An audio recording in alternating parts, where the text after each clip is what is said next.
Olá, você sabia que a distocia é uma das principais causas de perdas neonatais em cadelas? Eu me chamo Amanda e o nosso grupo vai apresentar os novos enfoques na distocia. A distocia em si, ela significa a incapacidade ou dificuldade da fêmea em expulsar os filhotes pelo canal do parto. Uma coisa que traz tanto risco para ela quanto para os filhotes. Essa distocia, ela tem geralmente causas maternais, causas fetais ou ambas ao mesmo tempo.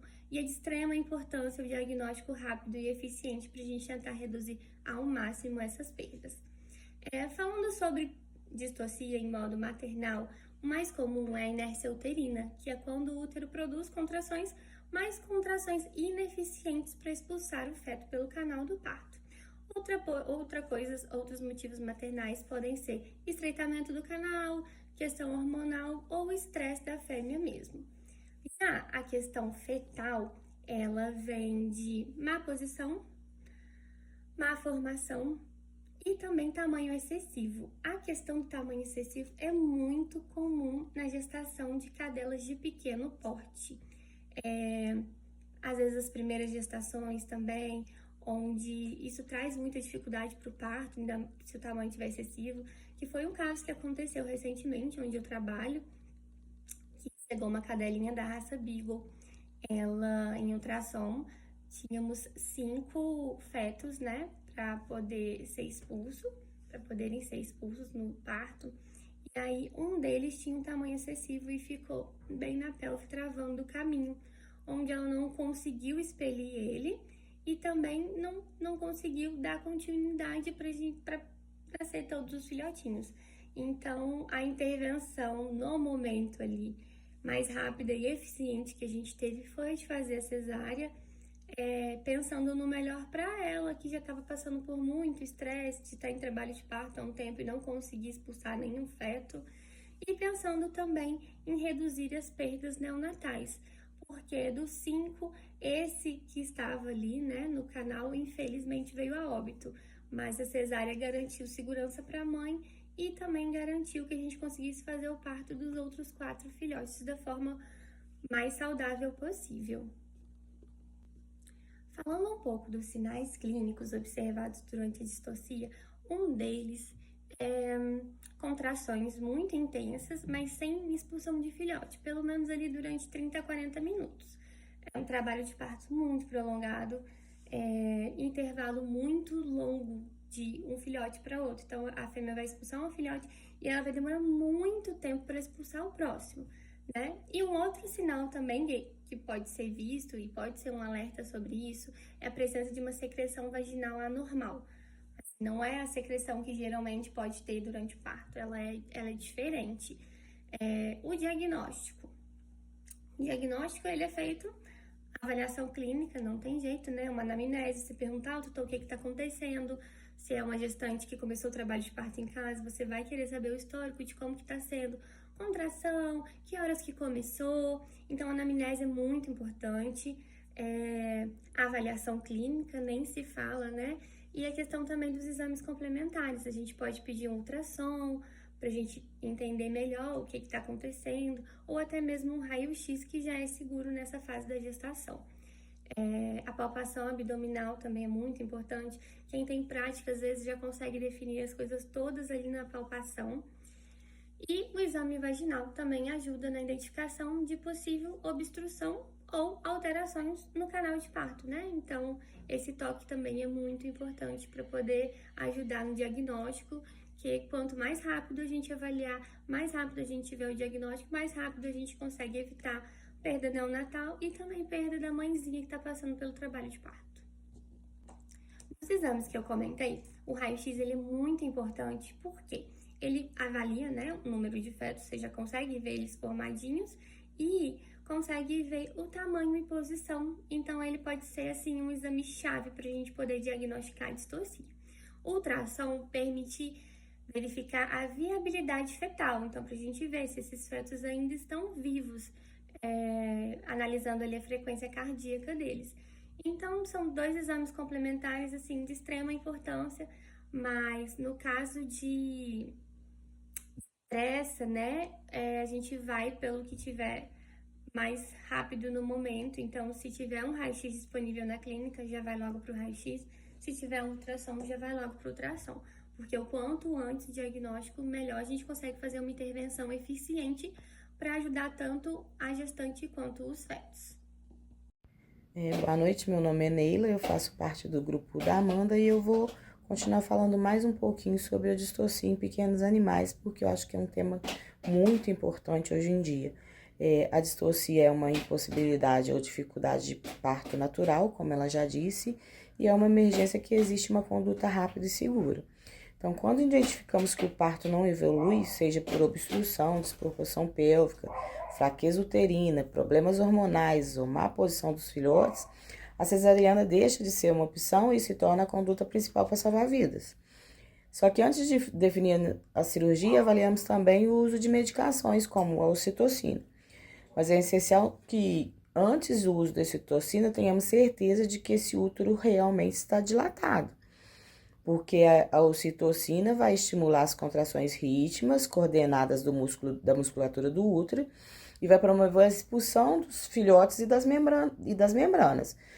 Vai aumentar a sensibilidade dos órgãos aos estímulos naturais do corpo e ainda vai atuar na liberação de leite, facilitando a amamentação logo após o nascimento.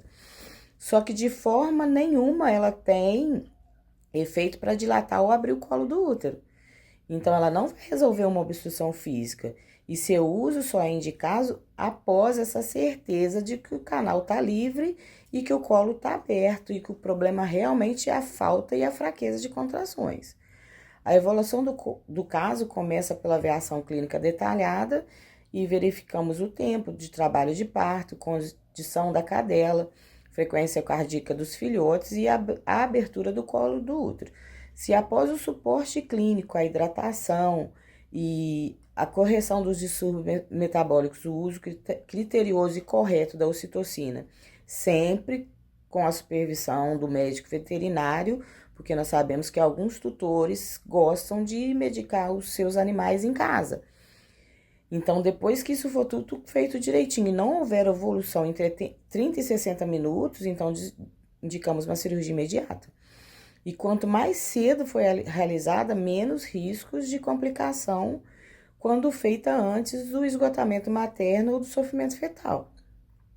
A taxa de sobrevivência da mãe e dos filhotes ultrapassa 90% se for feito dentro desse tempo. Já em casos tardios ou quando a ocitocina é usada de forma incorreta ou sem indicação, esses riscos aumentam gravemente. Contrações excessivas e contínuas que rompem o útero podem causar hemorragia severa, separação prematura da placenta e a morte dos filhotes por asfixia. A distócia não espera e não cura sozinha. Cada minuto de demora pode significar a perda irreversível da vida da cadela e de todos os filhotes. Além disso tudo, é fundamental compreender que a evolução da distorcia é progressiva e silenciosa em suas fases iniciais. O que começa apenas com uma demora no parto, numa demora no trabalho de parto, pode rapidamente evoluir para uma falência de órgãos, para um choque séptico, uma parada cardíaca da mãe, enquanto os filhotes sem oxigênio suficiente entram em sofrimento agudo e até 2 horas após o início das complicações. Mesmo que a cadela ainda se mova ou apresente contrações, isso não significa que o parto está evoluindo bem. Muitas vezes o esforço só esgota ainda mais sua energia, agrava o quadro e em raças de risco, como as de porte pequeno ou braquicefálicas, como já foi dito anteriormente, esse quadro e essa evolução é ainda mais rápida e mais agressiva, podendo chegar a um estado irreversível em menos de 1 hora. Então, por isso, o acompanhamento próximo, a decisão cirúrgica precoce são os únicos caminhos seguros para evitar essas consequências fatais. Precisamos focar muito aos proprietários ou tutores sobre os alertas desse problema.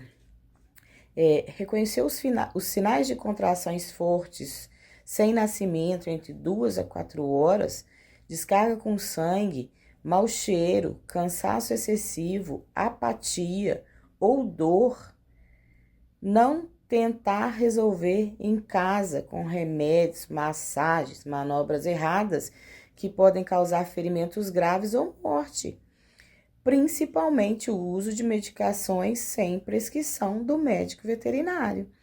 A ocitocina, por exemplo, é perigosa se usada sem avaliação, como já foi dito, e pode fazer com que o tutor ou o responsável perca a sua cadela, a sua gata e os seus filhotes de uma vez. O tempo é crítico. Cada hora de atraso reduz drasticamente as chances de sucesso. Então, não esperar que vá melhorar sozinho, porque isso não vai acontecer. Raças de risco, raças pequenas, braquicefálicas ou com histórias de distocia exigem acompanhamento pré-natal rigoroso. O pós-operatório, a cadela precisa de repouso, medicamentos e acompanhamento para garantir recuperação e amamentação segura. A cesariana é um procedimento seguro e eficaz, mas seu sucesso depende da rapidez com que o atendimento é procurado. E o conhecimento e a atenção do tutor são o primeiro passo para evitar desfechos trágicos.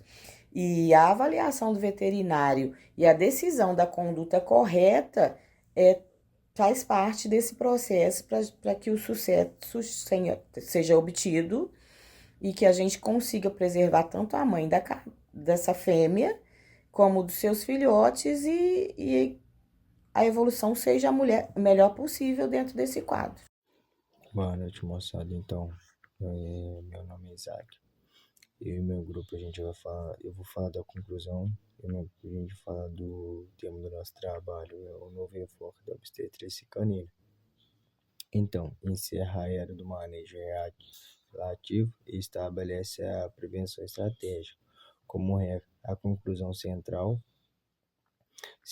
que o sucesso reprodutivo moderno depende da substância do empirismo pela medicina de precisão, fundamental em 3 pilares: monitoramento, tecnologia, o uso do Doppler da progesterona elimina a incerteza, permitindo prever o parto com exatidão e identificar o sofrimento fetal precocemente. Intervenção consciente, a transição da emergência para a cesariana eletiva, planejada em caso de risco, prioriza a estabilidade hemodinâmica da mãe e do vigor dos filhotes. Excelência neonatal, o foco se estende ao pós-parto imediato, onde o protocolo de reanimação técnica e o uso do score do APGAR garante que a visibilidade fetal se transforme em sobrevivência efetiva. A obstetrícia atual define-se pela capacidade do veterinário em antecipar riscos, utilizando a tecnologia para garantir um processo seguro, ético e com alta taxa de sobrevivência neonatal.